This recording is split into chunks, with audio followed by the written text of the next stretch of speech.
seguramente era humo, ¿verdad? Para avisarle al piloto. Qué manera de maniobrar con este avión.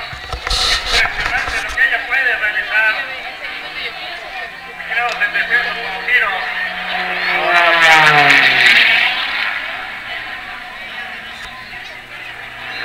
Ella ha sido campeona nacional de los Estados Unidos en competencias de acrobacia.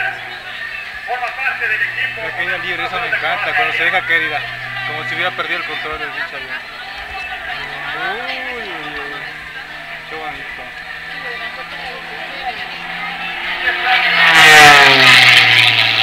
No, simplemente dejan que el avión se muera, pierda potencia y luego cae solo. Y ya luego agarran el control. Este avión que está volando el H540 puede alcanzar velocidades de hasta 426 Ahí va, caída libre. Uy, qué perrón. Está diseñado para soportar gravedades de 10 positivas o 10 negativas. Quiero ya subir el avión para realizar este ascenso.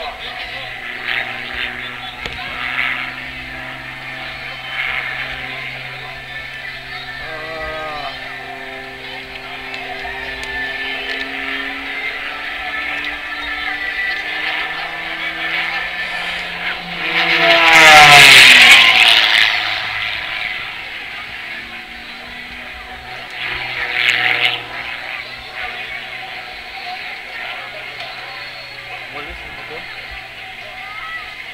Está bien caliente el motor. Muerto. Uy, sí. Uy, no manches, pareciera que se fuera estrellada.